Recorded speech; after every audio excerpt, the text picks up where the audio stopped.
Hello ladies and gentlemen, bienvenue dans cette nouvelle série de vidéos où on va voir ensemble la conception de la version 2 du site officiel des Teachers du Net. Dans cette première vidéo, on va essayer de voir quel framework web on va utiliser.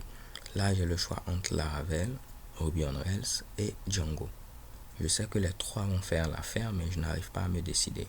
Donc, on va laisser la programmation nous guider. Je vais ouvrir tout simplement à ce niveau le shell interactif de Python.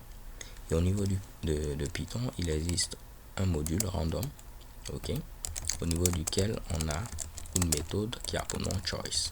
Et cette méthode vous permet de sélectionner de manière aléatoire un élément au niveau d'une liste. Donc on va utiliser choice et on va donner en paramètre une liste. Par exemple ici, on aura Laravel, ensuite on aura Ruby on Rails et pour terminer, on aura Django.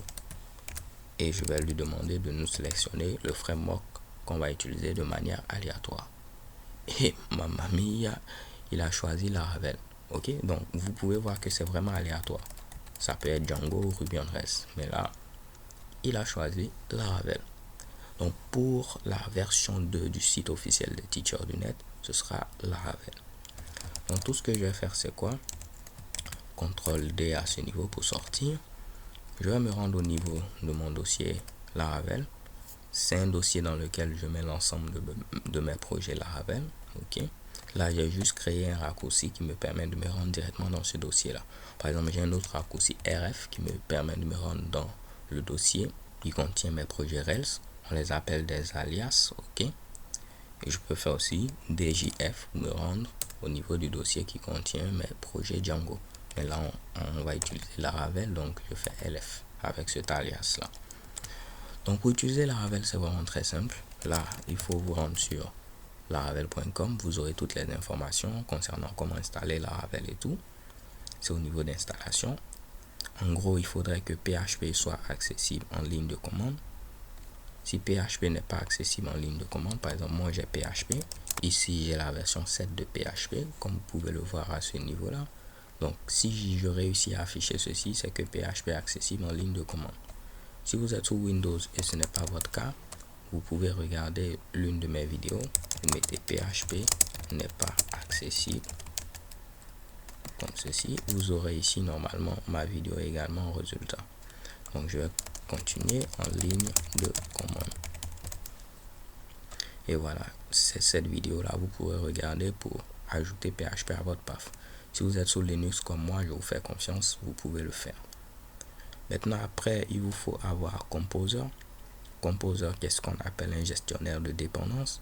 En grosso modo, lorsque vous développez une application, vous allez voir que vous aurez besoin de librairies qui ont été développées par d'autres développeurs. Ok, donc vous pouvez les installer très facilement avec Composer. Pour installer Composer, si vous êtes sous Windows, c'est vraiment très simple.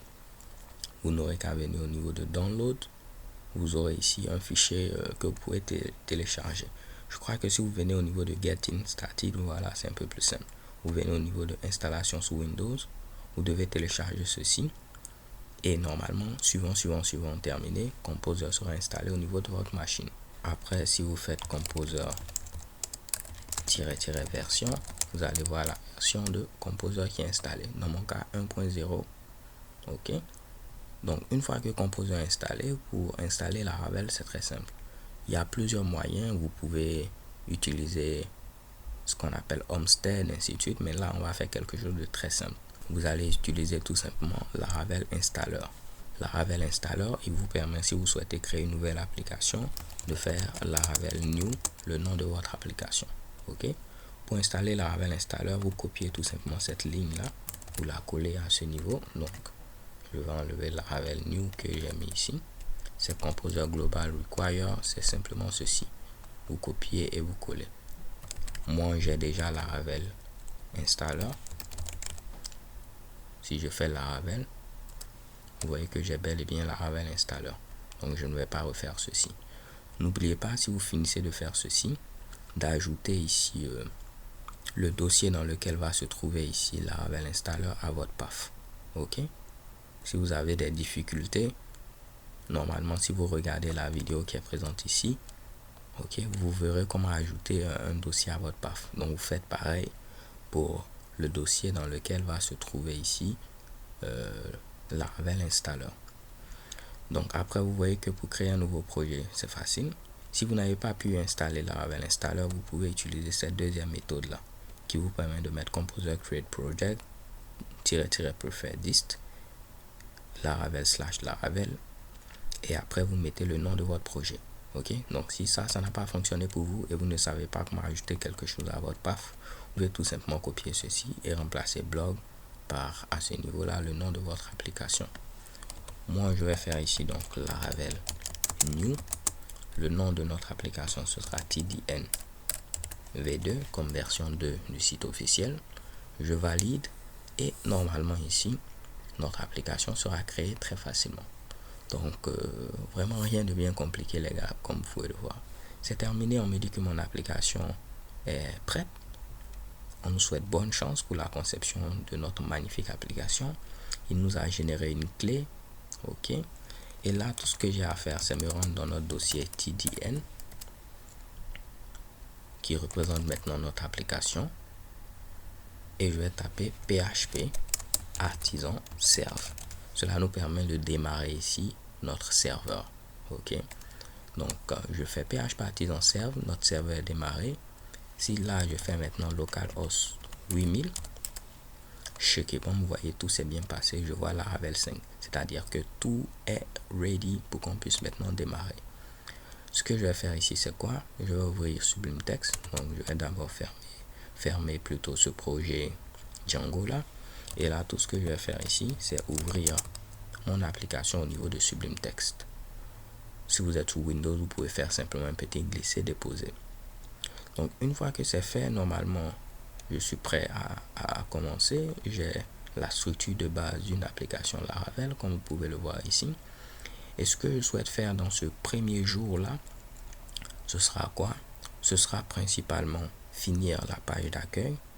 Ok, également permettre qu'on puisse créer un compte, se connecter, renouveler son mot de passe si on l'a oublié, qu'on puisse également se connecter via Facebook et Google. C'est quand même bon pour un premier jour. Ok, donc on gère tout le système d'authentification qui est très facile à gérer avec Laravel parce que Laravel vient par défaut avec tout le système d'authentification. Donc tout ce que j'aurai à changer c'est seulement le texte parce que c'est en anglais, donc je vais le traduire en français. Et après ça, vraiment rien de bien compliqué. Pour la connexion via Facebook et Google, ce sera très facile parce qu'il y a un package qui le fait. Maintenant, principalement pour la page d'accueil, j'ai une idée en tête du design. Donc je crois que lorsque je vais commencer, ça va aller très vite. Je vais utiliser à ce niveau SAS. Ne vous inquiétez pas. Dans la vidéo suivante, je vais vous montrer tout ce que j'ai eu à faire et tenter d'expliquer de manière sommaire. Ok, donc j'espère que vous avez apprécié cette première vidéo. Moi je suis tout excité à l'idée de commencer. Dès que je termine cette vidéo, je vais commencer. Et demain, jour 2, je vais vous montrer ce que j'ai eu à faire tout en expliquant rapidement un peu tout ce que j'ai eu à écrire comme code. Ok, je vous donne rendez-vous demain. Peace.